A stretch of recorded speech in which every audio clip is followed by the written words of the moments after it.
हितेश नाम का लड़का एक बहुत बड़े तथा अमीर घर से रिश्ता रखता था। रितेश के पिताजी एक बहुत बड़ी कंपनी के मालिक है, जिस कारण से हितेश अपने बाप के पैसों पर बहुत ज्यादा घमंड किया करता था। वह बहुत सारे दोस्तों और बहुत सारी लड़कियों के साथ घुमा करता था। पैसों से इतना ज्यादा अमीर होने के कारण लोगों को कुछ भी नहीं समझा करता था, सभी से झगड़ा किया करता था और सभी के साथ बहुत ज्यादा बुरे मानसिकता वाले हालात से पेश आता था।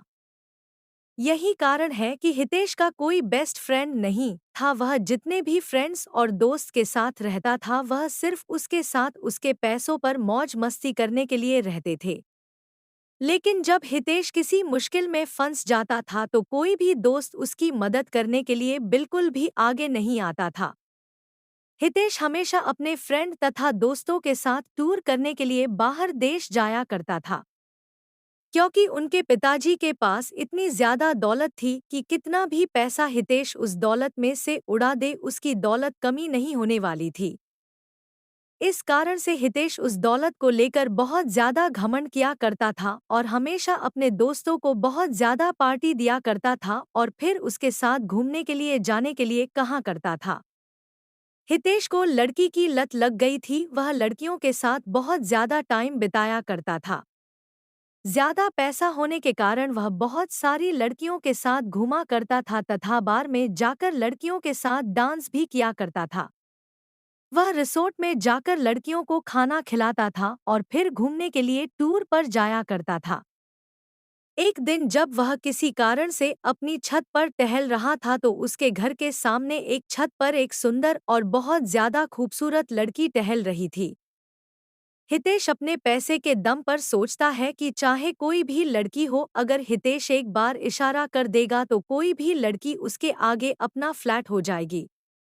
लेकिन वह एक अच्छी और अच्छे परिवार से बिलोंग करती थी। वह लड़की ऐसी वैसी लड़की नहीं थी जो किसी के पैसों को देखकर उनके साथ चली जाए। उस लड़की को हंसाने के लिए हितेश बहुत तरह से उसको लालच देने का प्रयास करता था। वह लड़की तो उस पर बिल्कुल भी ध्यान ही नहीं देती थी। हितेश सोच रहा था किस कारण से वह लड़की मना कर रही है। हम उसे इतना पैसा देंगे जितना उसने कभी सोचा न हो, ताकि वह मेरे साथ घूमने पर मजबूर हो जाए।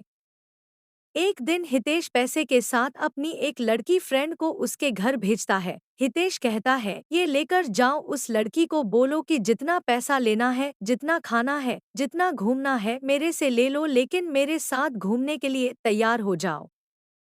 लेकिन किसी भी परिस्थिति में वह लड़के तैयार होने पर राजी ही नहीं हो रही थी। इस बात को सुनकर हितेश को बहुत ज्यादा गुस्सा आया।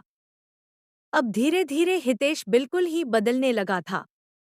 हितेश को अब उस लड़की के अलावा कोई भी लड़की नहीं दिखती थी। जितनी भी लड़कियों के साथ हितेश घुमा करता था, अब वह उन लड़कियों से बिल्कुल ही दूर हो चुका था। अब वह ज्यादातर वक्त अपने घर में ही गुजारा करता था। जब वह लड़की अपनी छत पर आया करती है तो हितेश अपनी छत से उस लड़की को निहारने का प्रयास करता था, उसे मनाने का प्रयास भी करता था। लेकिन शायद उस लड़की को हितेश के बारे में पूरी जानकारी होगी, इसी कारण से वह लड़की हितेश के पास ना जाने के लिए बहुत सारे बहाना बनाया करती थी। उस लड़की के पिताजी एक सरकारी विभाग में कार्य कर रहे थे, जिसका ट्रांसफर होने के बाद वह हितेश के घर के पास वाले अपार्टमेंट में रहने के लिए आए थे। वह लड़की दूर से आई थी, इसी कारण उसका कोई दोस्त नहीं था। लड़की कहीं घूमने फिरने के लिए भी नहीं जाया करती थी, क्योंकि घूमने के लिए उसकी कोई सहेली नहीं थी। नहीं होने के कारण वह अकेले घूम भी नहीं पा रही थी।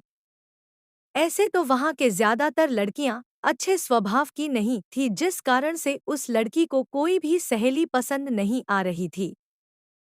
हितेश उस लड़की को हमेशा ही याद किया करता था, लेकिन ऐसा कुछ भी नहीं हुआ। कुछ महीने बीत जाने के बाद वह लड़की अपने अपार्टमेंट को छोड़कर जाने ही वाली थी, क्योंकि उसके पिताजी एक सरकारी ऑफिसर थे और उनका ट्रांसफर 3 महीने में दूसरी जगह हो जाया करता था। जैसे ही उस शहर में उनके 3 महीने गुजर गए, उनका ट्रांसफर अब किसी दूसरे जगह हो गया था। ऐसे में हितेश बहुत ज्यादा दुखी रहने लगा था क्योंकि वह जिसे प्यार करता था कभी भी उसे वह बात नहीं कर सका था। जैसे ही इस बात की जानकारी हितेश को हुई वह बहुत ज्यादा दुखी हुआ और सोचने लगा कि मेरी क्या गलती है कि मुझे वह लड़की आज तक सही से देखती भी नहीं। लेकिन मीनाक्षी का उस शहर में उस दिन अंतिम दिन था। हितेश आया था कि उस लड़की से मुलाकात करके कुछ बात की जा सके। जब वह लड़की बाहर जा रही थी तो हितेश वहीं आ रहा था। जैसे ही लड़की उसे देखा तो हितेश रुक गया। लड़की हितेश के पास जा पहुंची थी और हितेश को कह रही थी कि मुझे आपसे कुछ बात करना है। वह लड़की हितेश को कहती है कि आपके अंदर पैसों का बहुत ज्यादा घमंड है और आपने बहुत सारी लड़कियों की जिंदगी को बर्बाद किया है, जिस कारण भगवान ने तुम्हें यह सजा दी है कि कोई भी अच्छी लड़की तुम्हें मिलना तो दूर की बात है तुम्हें देखेगी भी नहीं। ऐसा कहकर मीनाक्षी आगे बढ़ जाती है। हितेश मन ही मन अपने आप को कोसता रहता है। हितेश सोचता है कि जब मेरे पास इतने पैसे हैं लेकिन कोई अच्छी लड़की ही नहीं मिलेगी तो मेरे पास इतने पैसे होने का क्या फायदा। यह बात बिल्कुल सच है दोस्तों, पैसा चाहे कितना भी हो जाए, मनुष्य को कभी भी अपने पैसों पर बिल्कुल भी घमंड नहीं करना चाहिए। पैसा चाहे जितना भी हो जाए वह आपके करैक्टर को नहीं सुधार सकता है। यदि आपके पास बहुत ज्यादा पैसा है तो उसे संभाल के रखिए और उसका अच्छी चीजों में उपयोग करें।